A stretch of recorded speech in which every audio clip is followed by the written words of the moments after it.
Wherever you go, whatever you do, throw a little at it. Omax, Vest and Briefs. Agneeswaran 108 ஒரு எண்ணு 118 ஆக்க போகிறது யாரெல்லாம்? இந்த 2026 தேர்தல் வந்து ஒரு விசித்திரமான தேர்தலாக இருக்குது. ஏன்னா முதல் முறை ஒரு கட்சி இவ்வளவு தூரத்துக்கு வெற்றி பெற்றிருக்குது அப்படின்னு சொன்னால் அது பெரும்பான்மை எண்ண தொடலை. அது முதல் விசித்திரம். தமிழ்நாட்டில் எதிர்க்கட்சியாக வந்திருக்கக்கூடியது திமுக. ஆனால் திமுகவின் தலைவர் எதிர்க்கட்சி தலைவராக ஆக முடியாது. இது 2. 3வது, திமுக கூட்டணியிலிருந்து வருவாங்களா அதிமுக கூட்டணியிலிருந்து வருவாங்களா அப்படிங்கிறத திமுக கூட்டணியிலிருந்து வாங்கன்னு சொல்லி விசிகாவையோ காங்கிரஸையோ வேறு எந்த கட்சியையும் எனக்கு ஆதரவு தாருங்கள்னு சொல்லி இப்போ வெற்றி பெற்ற கட்சி தலைவர் கேட்கவே இல்லைங்க. இன்னொன்று சேர்த்துங்க, எதிர்க்கட்சி தலைவராக இருந்தவர் அதிக இடங்களில் வெற்றி பெற்றும் எதிர்க்கட்சி தலைவராக சட்டப்பேரவைக்குள் நுழைய முடியல. எதிர்க்கட்சி தலைவராக 3வது இடம் தான் பெற்றிருக்காங்க அதிமுக. அதுக்கு கேள்வியே இல்லையே. இப்போ நடக்க போகிறது ஆளுங்கட்சி எதிர்க்கட்சிக்கு தானே. அங்கே எதிர்க்கட்சி தலைவராக இருந்தது அப்படி பார்த்தீங்கன்னா எதிர்க்கட்சி தலைவராக இருந்தவர் 1,00,000 வாக்குகள் வித்தியாசத்தில் வெற்றி பெற்றிருக்கிறார். ஆனால் முதலமைச்சராக இருந்தவர், காம்பேக்டாக இருந்தவர், கூட்டணியில் தொடர்ந்து வெற்றியை பெற்றவர் தன் தொகுதியிலே தோல்வியுற்றிருக்கிறார். அதை எடுத்துக்கிறோமா? அந்த ஒப்பீடு கிடையாது. இங்கே நம்ம பார்க்க வேண்டியது அவர்களாக தமிழ்நாட்டில் வெற்றி பெற்ற ஒரு இயக்கம், ஒரு கட்சி தமிழ்நாட்டு வெற்றியை கொடுத்த மக்களுக்கு இதுவரைக்கும் நன்றி தெரிவிக்கிறீங்க. அப்புறம் எப்படிங்க கூட்டணி கட்சிகளை கூப்பிடுவாரு? ஆனா கூட்டணி கட்சிகள் எல்லாம் என்ன நினைக்கிறாங்கன்னா, திமுக கூட்டணி கட்சிகள்லாம் ஏங்க அவர் நல்லவர் தாங்க, அவர் வல்லவருங்க, நாங்க என்னைக்குங்க எதிர்த்தோம், அது அப்ப எதிர்த்தீங்களே, அது அப்பங்க அவர் கூப்பிடவே இல்லை. இவர்களாகவே கூட்டம் கூடி ஒரு ஒரு தன்மையை இவங்களே வெளிப்படுத்துறாங்க. வாண்டடா வண்டியில் ஏறுறாங்களா போய்? ஆமா, நானும் வரேன் அப்படின்னு சொல்லி போறாங்க. ஆனா இதுதான் இன்றைய ஜனநாயகம். இவ்வளவு விசித்திரமும் 2026 மட்டும்தான் நடக்கும். இன்னொன்னையும் கவனிச்சுக்கலாம். நாங்க என்ன எதிர்பார்த்தோமோ, நாங்க என்ன நினைச்சோமோ, நாங்க என்ன விரும்பணுமோ அது நடந்திருக்கு. அது விஜய் செஞ்சிருக்காரு. யார் நினைச்சது? இந்த 3 பேர் சொல்றாங்க. ரைட். ஒவ்வொன்றுக்கா நான் வர்றேன்.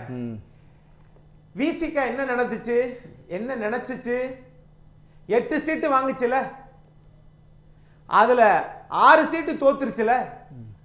அந்த 6 சீட்டு தோத்ததுக்கு காரணமா இருந்ததே விஜய் தான்ன்றது தெரியாதா? இது என்னங்க, தற்பரிசோதனை செய்யவே மாட்டாங்களா?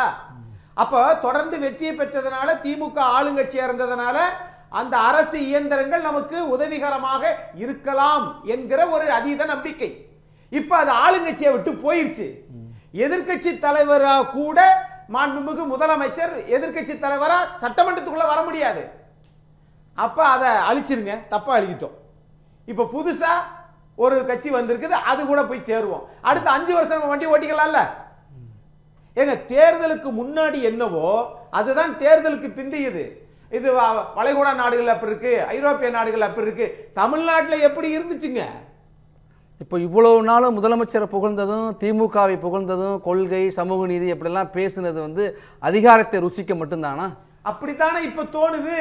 நான் கேட்கிறேன் 2 விஷயம். நீங்க அந்த கூட்டணி கட்சியில விசிகாவை சொல்லிட்டேன்ல, தேமுதிக எடுத்துக்கோங்க. ராஜ்யசபா சீட்டு வாங்கியதற்காக அவங்க டெல்லிக்கு போயிட்டாங்க. இப்ப 1 சீட்டு 10 சீட்டு அதுல 1 வெற்றி பெற்றிருக்கிறாங்க. அந்த 1ஐயும் வச்சு இங்க துணை முதலமைச்சர் ஆகிடலாமா அப்படின்னு பாக்குறாங்க. இல்ல, அப்படிலாம் அவங்க எதுவும் சொல்லல. அவங்க யாரும் சொல்ல மாட்டாங்க. நீங்க வந்து எல்கே சுதீஷ்க்கு நாடாளுமன்ற உறுப்பினர் வாங்க மாட்டாங்க நீங்க நினைச்சீங்களா? எங்க வீட்டு பிள்ளை விஜய் மட்டும் தான் சொல்லியிருக்காங்க. அதுக்கு அதான் அர்த்தம். நீங்க சொன்னதே நான் மாத்தி சொன்னேன். திரு எல்கே சுதீஷ் அவர்களை தவிர அந்த கட்சிக்காக உழைத்த ஒருவரை நீங்க நாடாளுமன்ற உறுப்பினரை ஏன் ஆக்க மாட்டீங்க? சரி, நீங்க வாங்கின 10ல ஏன் 10ஐயும் வெற்றி பெற முடியல? அதனாலதான் கம்யூனிஸ்ட் இயக்கங்கள்லாம் 2 சீட்டு குறைச்சிக்கிட்டாங்க. போன தடவை 2021 6 கம்யூனிஸ்ட் இயக்கம், இப்ப அது அப்படியே குறைச்சிக்கிட்டாங்க 5. அதே மாதிரி தான் 2 கம்யூனிஸ்டுக்கு ஒன்னொன்னு குறைச்சு இந்த 2ஐயும் தூக்கி விசிகாவுக்கு கொடுத்துட்டாங்க. இப்ப விசிகா வாங்குச்சே 8 சீட்டு, அதுல எத்தனை ஜெயிச்சிச்சு? இந்த கொடுத்த 2 தான் ஜெயிச்சிச்சு, மீதி உள்ள 6 தோத்துச்சு. இப்ப இல்லைங்க, எல்லாம் நம்மது தாங்க. ஏன் தெரியுமா? இப்ப மதிமுகவுக்கு பெரிய தருமச்சகனம் நினைக்கிறேன். அவங்க திமுக சின்னத்துல நின்னதுனால எந்த முடிவும் எடுக்க முடியாம கட்டுப்பட்டு முன்னாடியே வந்து பேங்க் லோன்ல அக்ரிமெண்ட்ல சைன் போட்டாங்க. தெரியும் இப்பெல்லாம் போவாங்கன்னு. ஆகவே அதை லாக் பண்ணிட்டாங்க. ஒரு விஷயம், நீங்க திரு எல்கே சுதீஷ் அவர்கள் எப்படி நாடாளுமன்ற உறுப்பினர் எந்த இதுல போயிருக்கிறார் சொல்லுங்க? திமுகல. தேமுதிகவுக்கு சட்டமன்ற உறுப்பினர் இருக்கிறாங்களா? இல்ல. அப்போ இதே மாதிரி தான் இப்ப திமுக ஆட்சி அதிகாரத்தை இழந்த உடனே ஆகா இந்த கட்சி வந்துருச்சே, இந்த கட்சியோட நம்ம இன்னும் ஒரு 5 ஆண்டு காலம் நாம் பயணிக்கணும் அப்படின்னு பாக்குறாங்க. தேர்தல் வரக்கூடாது என்பது உண்மை. அதே நேரத்தில் கொஞ்ச நஞ்சமா பேசுனீங்க, இது உங்க இத்தனை முறை இது பண்ணிட்டாங்க, இது வந்த சக்தி, இது ஊழல் சக்தி. கரெக்டு. இப்ப நீங்க போய் சேர போறீங்களே, இது என்ன சக்தி? ஈர்ப்பு சக்தியா? இப்பதான் நம்ம அதிகாரத்துக்கு வர்றாரு. எது?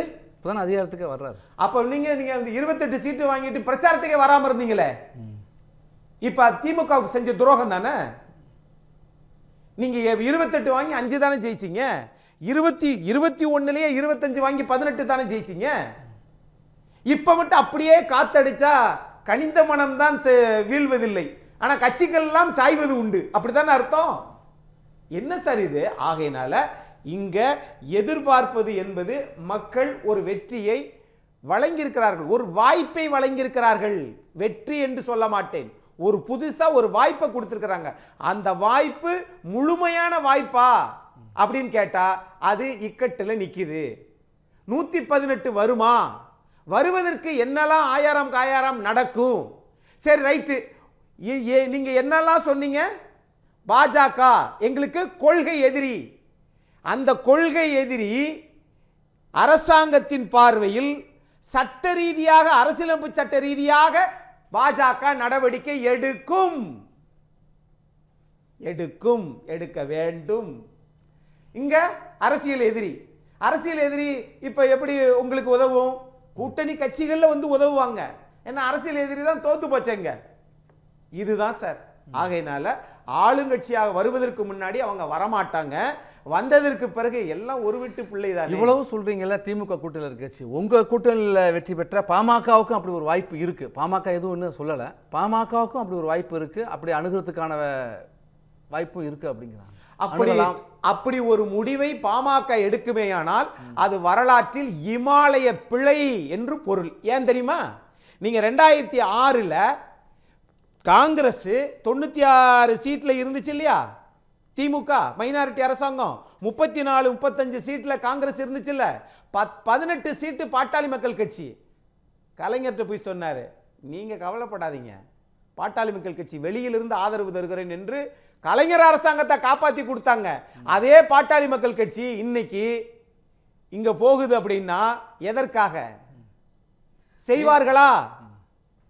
செய்ய மாட்டாங்க. அப்ப தேமுதிகவும் பாட்டாளி மக்கள் கட்சியும் நாட்டுக்கானதா, கொள்கைக்கானதா, அல்லது எதற்காகன்னு மக்களுக்கு தெரியாத. மீண்டும் ஒரு தேர்தல் வரக்கூடாது, ஒரு செலவு வந்துடக்கூடாது, மக்கள் அந்த வரி சுமை மக்கள் மீதான வரும், அந்த ஒரு நல்ல எண்ணத்துல இன்னொரு தேர்தலை தள்ளி போடணுங்கிறதுக்காக கூட அந்த முடிவு எடுக்கலாம்ல. தேர்தல் வரக்கூடாது என்பது உண்மை.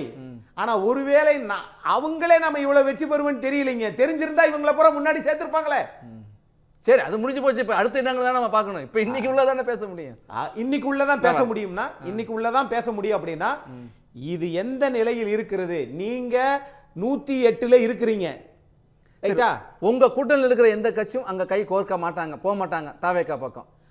ஏங்க அவரே கேட்கவே இல்லைங்க, மக்களுக்கு நன்றி சொல்லவே இல்லைங்க, போக மாட்டாங்கன்னு நான் எப்படி உத்தரவாதம் தர முடியும்? அது கட்சிகளுடைய தலைமை முடிவு. ஊழல் சக்தியா, ஆதிக்க சக்தியா, அந்நிய சக்தியா, இல்ல வெறும் சக்தியா? இதெல்லாம் விஜய் முன்னாடி பிரச்சாரத்துல பேசும்போது தெரிஞ்சிருக்கணும்.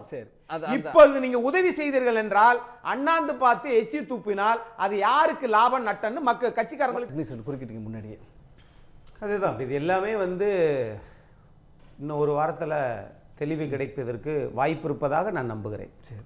குறுக்கிட்டு முன்னாடியே அதுதான். இது எல்லாமே இன்னும் ஒரு வாரத்துல தெளிவு கிடைப்பதற்கு வாய்ப்பு இருப்பதாக நான் நம்புகிறேன். நிறைவு கருத்து மிகச் சுருக்கமாக. எதுவும் நடக்கலாம், பொறுத்திருந்து பார்ப்போம் அரசியல் விசித்திரங்களை. நன்றி.